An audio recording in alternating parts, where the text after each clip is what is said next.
Tudo que nos aconteceu foi um plano de Deus, arquiteto do amor. Sei que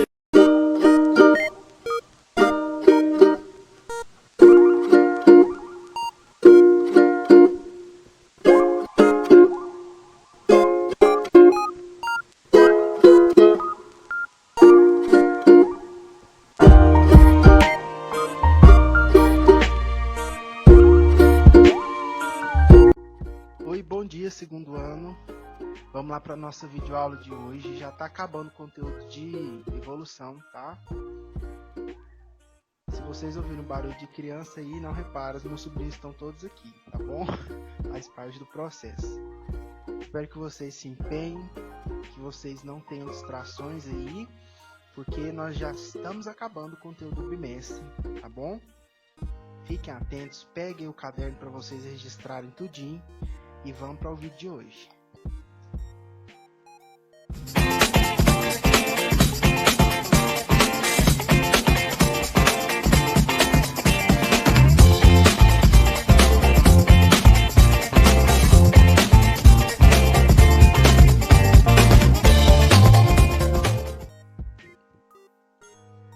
Vamos lá então, vasos de honra, turminha linda de Jesus. Seguinte, hoje a gente vai aprender sobre um conceito muito fera, que é o conceito de especiação. A dica já está pelo nome. Especiação consiste na formação de novas espécies, porque para ter evolução eu preciso que ocorra variedade, não é verdade? Mas e aí, como que de repente do nada forma nova espécie? Como que do nada de Homo erectus, Homo neandertal, apareceu o Homo sapiens? Como que ocorreu isso? Foi pelo processo de especiação, que você vai aprender agora na nossa aula de hoje, tá bom? Vou compartilhar a tela aqui para vocês verem. Isso, ok. Vou colocar aqui, tela cheia. Beleza. Então, na nossa aula de hoje, a gente vai aprender sobre a espécie biológica, processo de especiação e os tipos de isolamento geográfico e reprodutivo, ok? Vamos lá. Primeira coisa, vocês vão anotar aí para mim. Conceito de espécie. O conceito de espécie ele foi estipulado por Linneu. Lembra quando a gente teve aquela aula de classificação biológica? Linneu, pelo sistema binomial, ele classificou os táxons, né? Reino, filo, classe, ordem, família, gênero e espécie. Mas em 1942, Ernst Mayr foi o cara. Ele classificou a espécie de acordo com o fator reprodução. Então, para ser uma espécie, tem que ser reprodutivamente isolado. Então, para você entender, vai aqui embaixo o conceito. Você vai anotar aí bem bonitinho, colocar um quadro colorido, usando suas canetas coloridas, lápis de cor, para ficar bem bonitão seu esquema aí no caderno, tá? Espécie é um grupo de populações cujos indivíduos, em condições naturais, são capazes de cruzar, reproduzir e gerar descendentes férteis. Aí sim nós temos uma espécie. Olha aqui. Todos esses aqui, ó, são de uma espécie só. São cães. Se eu colocar eles juntos, eles vão arrumar uma maneira. Se tiver algum deles no cio, eles vão querer montar em cima do outro, vai querer reproduzir. E se desse processo gerar um filhote, e esse filhotinho, que nós vamos chamar de vira-lata, ele reproduzir com o outro, quando ele estiver adulto, continua sendo uma espécie. Certo? Ok? E a gente vai ver o que é, juntando um com o outro, que gera um ser que não reproduz, o que ele vai ser. Eu vou falar sobre isso também, aguarda aí. Olha só. Os processos de especiação, eles podem ser divididos em anagênese e cladogênese. Vamos lá. O que é anagênese? Anagênese é quando há uma transformação progressiva. Tá vendo aqui a borboleta? Progressivamente, gradualmente, vai se transformando em uma nova espécie. Como que isso acontece? Pelo fator mutação. Então, teve uma mutação que fez com que isso, que era dessa cor, passasse ao longo do tempo, ficando mais esbranquiçado e chegar até esse tipo de cor. Teve permutação, ou seja, recombinação gênica, certo? Que contribui isso com esse gene. E, claro, evidentemente, teve o fator de seleção natural, porque se essa mutação não fosse legal, o que ia adiantar? O que ia adiantar ter mutação se ela não fosse boa? Não ia passar. Então, a anagênese, a gente vê progressivamente a espécie 1 vira a espécie 2. Tá? Cladogênese. As populações isoladas começam a se diferenciar. Então, teve mutação, claro, que é a origem das variações, mas teve uma barreira geográfica, não é geno, tá? Eu até coloquei um trem pretinho aqui para tampar. Barreira geográfica. Então, olha aqui, a espécie 1. Com a barreira geográfica e com as mutações, tá vendo aqui, ó, virou espécie 2, espécie 3. Olha aqui da borboleta de novo. Então, teve aqui uma barreira geográfica, um isolamento, e agora virou espécie e a outra espécie. Olha esse caso aqui de baixo também, certo? Então, esse é o caso de cladogênese. Na cladogênese, um termo que pode cair lá no seu vestibular é o conceito de especiação alopátrica. Anota aí. Especiação alopátrica. O que é especiação alopátrica? É quando há o isolamento geográfico em si. Ok? Então, tá aqui, ó, tá vendo essa imagem aqui redondinha? Apareceu agora um rio, certo? Que cortou e separou as duas populações. Agora aqui, com a mutação, apareceu um bichinho com um chifrão e com outra cor. E no de lá apareceu um bichinho com um rabinho, igual de Pikachu. Na terceira imagem, viu que tem um monte de bichinho de chifrinho, tem um da espécie 1, do lado de lá tem um monte de bichinho com rabinho de Pikachu. Esse foi o processo de especiação alopátrica, que é o que eu expliquei no slide ali da barreira geográfica anterior. Existe um outro tipo de... Olha a moto enchendo o saco. Existe um outro tipo de especiação chamado de especiação simpátrica. Não coloquei um slide para ela, eu coloquei só essa informação. O que é especiação simpátrica? Ela não tem isolamento geográfico, certo? Ela vai ter simplesmente um isolamento reprodutivo. Não teve nenhuma barreira ali, não teve nenhum rio, não teve nenhuma montanha que apareceu, ou não teve nenhum ser humano construindo nada ali para impedir, mas simplesmente, por alguns padrões que não foram atendidos, começou a não reproduzir. Foi isolado no conceito da reprodução. Eu vou falar sobre isso, sobre isolamento reprodutivo, tá? Aguarda que é cenas aí do nosso capítulo. Beleza? Olha lá. Ok? Então, comentamos sobre isso. Então, com esse isolamento geográfico, começa a formar duas raças, e de raça pode passar a virar espécie, certo? O que é o conceito de raça?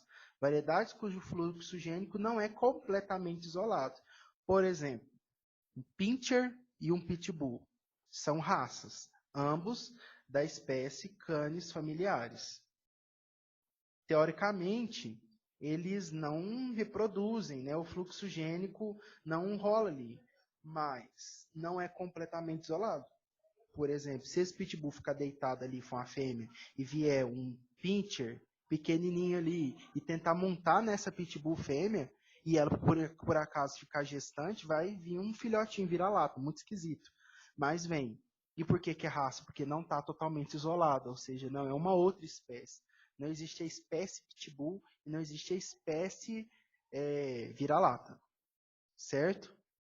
Ok? E nem tampouco a espécie pincher. É tudo de uma mesma espécie. Vamos lá. Agora vocês vão anotar isso aqui para mim. No conceito de isolamento reprodutivo, o que é isso? É quando duas populações em condições naturais não conseguem mais trocar genes. Certo? Olha lá. Nós temos mecanismos pré-zigóticos e mecanismos pós-zigóticos. Olha aqui. Mecanismos pré-zigóticos. Nós temos os mecanismos pré-zigóticos, aqueles que impedem a fecundação. Certo? Um isolamento reprodutivo. Por exemplo, uma barreira no habitat. Eles podem estar no mesmo local e, de repente, pelo ambiente, eles não se encontram. Certo? Lembrando que não é uma barreira geográfica, é só uma barreira no habitat. Barreira temporal. Barreira comportamental. Se tiver cópula, pode ser que tenha uma barreira mecânica ou uma barreira genética. Eu vou explicar cada um deles. Vamos lá. Uma barreira no habitat é quando essas espécies, deixa eu diminuir aqui, elas por acaso estão na natureza, mas elas não se encontram. Alguma coisa faz com que por acaso elas não se encontrem ali juntas. Elas estão no mesmo local, estão no período de cio, mas não reproduzem. Começa daí. Barreira temporal é quando eles começam a amadurecer sexualmente em períodos diferentes. Em plantas isso é muito comum. Certo? Então, por exemplo, nós temos uma planta, um pezinho de, sei lá, de acerola. E, de repente, as flores masculinas ali, elas amadurecem em um outro período e as flores femininas em um outro período. Aparece uma barreira temporal e não vão conseguir reproduzir. Certo? E barreira comportamental é quando aparecem diferentes padrões de corte. Lembra que eu comentei com vocês as cortes que tem para a seleção sexual? Aí, de repente, temos 2 indivíduos de uma espécie de passarinho, por exemplo. Aí um passarinho começa a cantar de um jeito diferente. Por exemplo, tem lá os passarinhos cantando todo de boa. Aí, de repente, um começa a cantar sertanejo.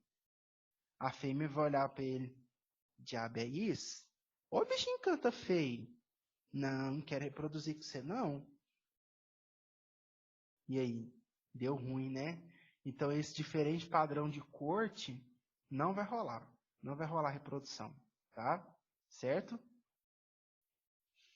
Em caso de cópula. Vocês viram que, ó, nos slides aqui eu coloquei eles. E aí eu deixei uma linhazinha praticamente para explicar cada um deles. Se você puder fazer isso, tá? Desculpa não ter avisado antes que você precisaria saltar. Mas dá um jeito de colocar essa informação aí para nós, tá bom? Em caso de cópula, se tiver, por exemplo, encontrou no mesmo ambiente, não teve barreira temporal, não teve barreira comportamental, encontrou, copulou, está tentando ali correr para a penetração. Uma barreira mecânica que pode acontecer é diferença nos órgãos genitais. Então, por exemplo, o órgão genital de um parceiro possível é muito pequeno em relação ao órgão genital da outra parceira. E ele não consegue ejetar o material do sêmen dele ali, por exemplo, dentro dessa parceira. Ele está lá na posição de cópula, mas ele não consegue. Essa é uma barreira mecânica. E uma barreira genética é quando penetrou, ejaculou, fecundou, mas os gametas não são compatíveis mais. Do tanto que são diferentes uns dos outros. Começa aí o isolamento reprodutivo e a nossa especiação simpátrica, certo? Agora, nós vamos para os mecanismos pós-zigóticos. O que é um pós-zigótico? É que já teve um indivíduo ali, foi fecundado, certo?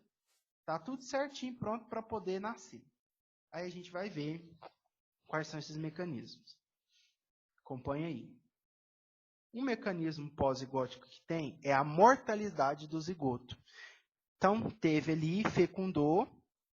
No momento do zigoto descer para o útero, por exemplo, não desce. Não se desenvolve e morre ali mesmo, antes mesmo de chegar a 2, 3 meses, de ser concebido e de nascer. Então, esse é o mecanismo pós-zigótico, depois de ser zigoto. E o outro, que é o que vocês com certeza estão com a pulga atrás da orelha e queriam me perguntar se eu estivesse na sala, é a questão dos híbridos. Olha lá o que é o híbrido. Tá? O híbrido não é uma nova espécie. O híbrido não é nenhuma nova raça. O híbrido simplesmente é resultado de espécie 1 com outra espécie que, por acaso, conseguiu reproduzir, certo? E aí gerou um filhote. Mas fere o pressuposto de conceito biológico de espécie de Ernest Mayr. Porque agora, essa espécie, que não é espécie, tá? Esse ser aí, híbrido, ele é estéril, ele não reproduz e não gera descendente. Eu posso pegar uma mula, que é o feminino, e o burro, que é o masculino, juntar a mula e o burro, eles podem até cruzar, montar em cima do outro, mas não gera filhote. Ou seja, não é uma nova espécie. A mula e o burro são resultados do cruzamento da égua com o jumento.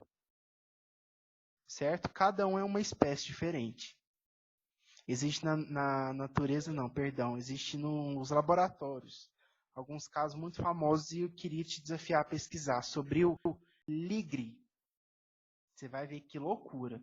O ligre é uma junção artificial forçada ali de leão com tigre. É um híbrido gigantesco, muito esquisito. Certo? Esse híbrido aí, possivelmente, se estivesse na natureza, ele seria um predador muito potente, muito voraz. E a gente sabe que em condições naturais, o leão que está na savana africana não encontraria com um tigre que está vivendo em um continente asiático. E mesmo que juntasse, ia ser uma treta feroz, porque ambos são predadores topo de cadeia. Certo? Ok, gente? Nossa aula já ficou bem longa, tá? Peço desculpa aí porque eu dei uma empolgada aqui. É muito legal esse assunto.